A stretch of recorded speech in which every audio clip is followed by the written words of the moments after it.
Om Namo Bhagavate Vasudevaya.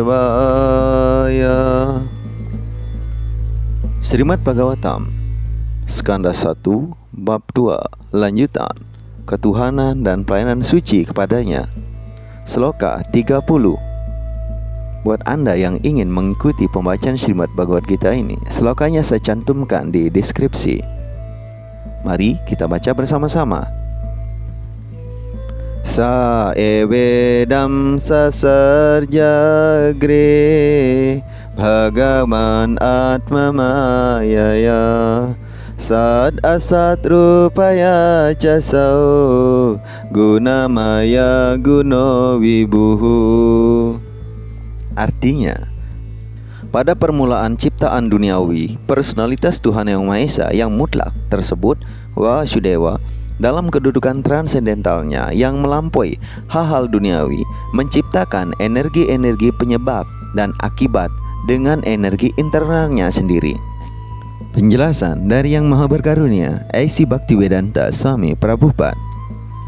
Kedudukan Tuhan selalu spiritual dan melampaui hal-hal duniawi, sebab energi-energi penyebab dan akibat yang dibutuhkan untuk ciptaan dunia material juga diciptakan olehnya. Karena itu, dia tidak dipengaruhi oleh ciri-ciri sifat alam material. Keberadaan bentuk, kegiatan, dan perlengkapannya semua sudah ada sebelum ciptaan material. Beliau serba rohani dan tidak mempunyai hubungan apapun dengan sifat-sifat dunia material yang berbeda dalam sifat dari sifat-sifat rohani Tuhan. Selanjutnya, Sloka 31. Taya vilasite swaesu gunesu gunawan iwa anta prawista abati wigyanena wijrimbitaha. Setelah menciptakan substansi material, Tuhan Vasudeva menjelmakan dirinya dan masuk ke dalamnya. Walaupun dia berada di dalam tiga sifat alam material dan tampak seperti salah satu dari makhluk-makhluk yang diciptakan, dia selalu sepenuhnya dibebaskan dari kebodohan dalam kedudukan rohaninya yang melampaui hal-hal duniawi. Sripat Sangkacarya, kepala perguruan Mayavada, mengakui kedudukan Sri Krishna yang rohani dan melampaui hal-hal duniawi dalam ulasannya tentang Bhagavad Gita. Penjelasan. Entitas-entitas hidup adalah bagian-bagian dari Tuhan yang terpisah. Para entitas hidup yang terikat, yang tidak memenuhi syarat bagi kerajaan spiritual, tersebar di dunia material untuk menikmati alam sebanyak-banyaknya. Tuhan sebagai Paramatma dan kawan abadi para entitas hidup, melalui salah satu bagian yang berkuasa penuh dari dirinya, menemani para entitas hidup untuk membimbing mereka dalam kenikmatan duniawinya dan untuk menjadi saksi segala kegiatan.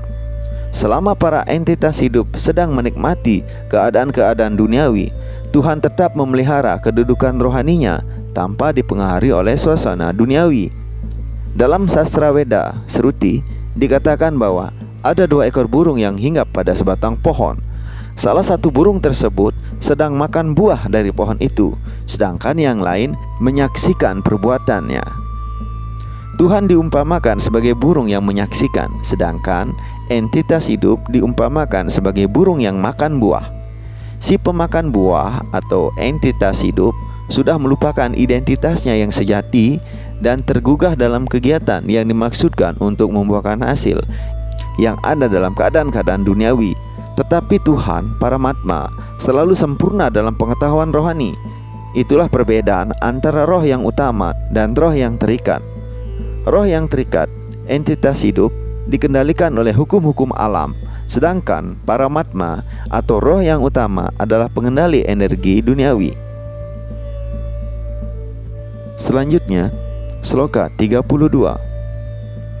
Yata hiya wahita wahnir darusweka swayonisu manewa bhati visvatma Bhute suca tatha puman. Artinya, Tuhan sebagai roh yang utama berada di dalam segala benda, seperti halnya api berada di dalam kayu, sehingga dia tampak terdiri dari banyak jenis, padahal dia yang mutlak, tunggal yang tiada duanya. Penjelasan: Sri Wasudewa, personalitas Tuhan Yang Maha Esa, menjelmakan diri di seluruh dunia material melalui salah satu bagian yang berkuasa penuh dari dirinya. Eksistensinya dapat merasakan bahkan energi yang amat kecil sekalipun. Unsur-unsur materi, unsur-unsur antimateri, proton, neutron, dan sebagainya, semuanya adalah bermacam pengaruh dari ciri paramatma Tuhan. Seperti halnya api dapat diwujudkan dari kayu, atau mentega dikocok dari susu. Begitu pula kehadiran Tuhan sebagai paramatma dapat dirasakan oleh proses mendengar dan memuji dengan cara yang benar tentang hal-hal rohani yang khususnya ditangani dalam sastra Weda, seperti Upanishad-Upanishad dan Vedanta. Srimad Bhagavatam adalah penjelasan yang dapat dipercaya tentang sastra-sastra Weda tersebut. Tuhan dapat diinsapi dengan menerima amanat rohani melalui cara mendengar, dan itu satu-satunya cara untuk mengalami pelajaran spiritual. Seperti halnya api yang dinyalakan dari kayu oleh api yang lain, begitu pula kesadaran suci terhadap Tuhan Yang Maha Esa dalam hati seseorang dapat dinyalakan dengan cara serupa oleh karunia suci yang lain. Yang terhormat Om Vishnupada, guru spiritual, dapat menyalakan api rohani dari entitas hidup yang sifatnya seperti kayu dengan cara memberikan amanat-amanat rohani secara benar dan disuntikan melalui telinga yang mau menerimanya. Karena itu, seseorang hanya perlu mendekati guru spiritual yang dapat dipercaya dengan telinga yang mau menerima, dan dengan demikian eksistensi spiritual berangsur-angsur diinsapi. Perbedaan antara keadaan binatang dan manusia terletak hanya pada proses tersebut. Manusia dapat mendengar secara benar, sedangkan binatang tidak bisa. Selanjutnya, sloka 33. Ashauguna mayer bawair bhuta suksmendriyatma bihi swanirmite sunirvisto bungte bute sutat gunan. Artinya, roh yang utama memasuki badan-badan makhluk yang diciptakan, yang dipengaruhi oleh sifat-sifat alam material, dan menyebabkan mereka menikmati pengaruh sifat-sifat itu melalui pikiran yang halus.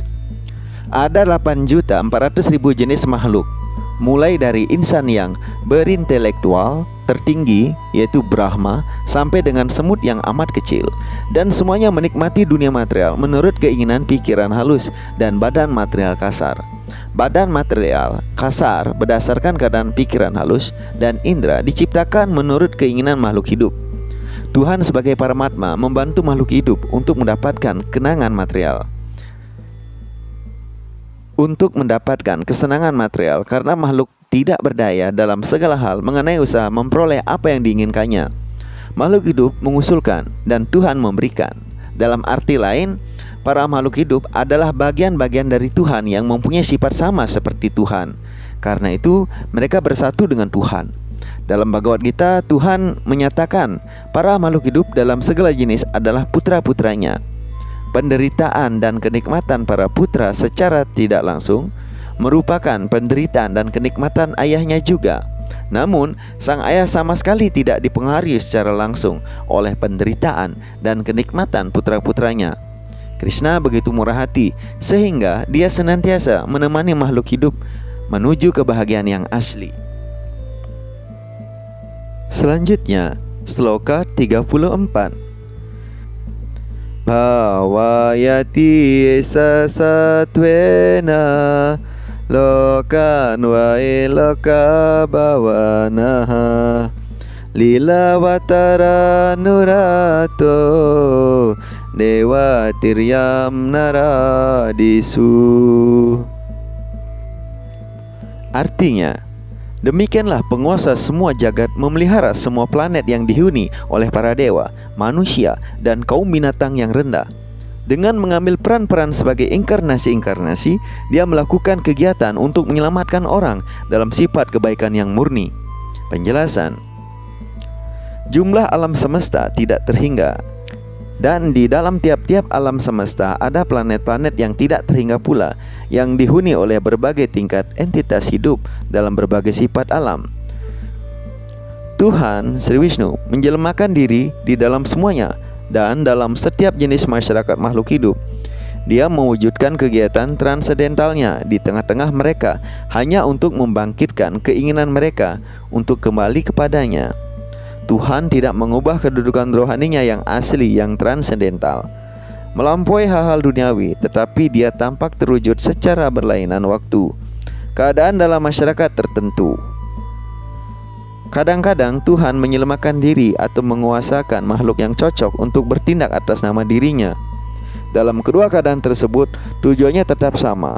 Tuhan menginginkan agar makhluk hidup yang sedang menderita pulang kembali kepada Tuhan yang Maha Esa. Kebahagiaan yang diidamkan oleh para makhluk hidup tidak dapat ditemukan di sudut manapun dari begitu banyak alam semesta dan planet material yang jumlahnya tak terhingga. Kebahagiaan kekal yang diinginkan oleh makhluk hidup dapat diperoleh di kerajaan Tuhan. Tetapi makhluk yang sering lupa di bawah pengaruh sifat-sifat material tidak mempunyai keterangan tentang kerajaan Tuhan. Karena itu Tuhan datang untuk menyebarkan amanat kerajaannya, baik secara pribadi sebagai inkarnasi maupun melalui utusannya yang bona fide sebagai putra Tuhan yang baik. Inkarnasi-inkarnasi atau anak-anak Tuhan tersebut tak hanya membuat propaganda untuk kembali kepada Tuhan dalam masyarakat manusia, namun pekerjaan mereka juga berjalan dalam segala jenis masyarakat, di kalangan para dewa dan makhluk-makhluk lain selain manusia. Demikianlah selesai penjelasan Bhaktivedanta mengenai Skanda 1 bab 2 Srimad Bhagavatam yang berjudul Ketuhanan dan Pelayanan Suci kepadanya. Terima kasih, kita telah membaca 4 sloka dari Srimad Bhagavatam Skanda 1 bab 2 Ketuhanan dan Pelayanan Suci kepadanya. Buat Anda yang baru bergabung di Kali Yuga Time Channel, selamat datang. Dan kami ucapkan banyak terima kasih atas partisipasinya untuk mengikuti Kali Yuga Time Channel. Semoga segala sesuatu yang kita dapatkan dengan mendengarkan Srimad Bhagavatam dan Bhagavad Gita, Tuhan selalu memberikan karunia-Nya buat kita. Semoga hati kita disucikan, segala berkat datang dari segala penjuru. Semoga semua makhluk hidup berbahagia. Hare Krishna, Krishna Krishna, Hare Hare, Hare Rama, Rama Rama, Hare Hare. The original. So the original information is given by Vedanta Sutra. What is that origin? Athāta Brahma Jigyāsa. One should be inquisitive to understand about the origin. That is the chance in this human form of life. So, the direct explanation is very nice explanation is given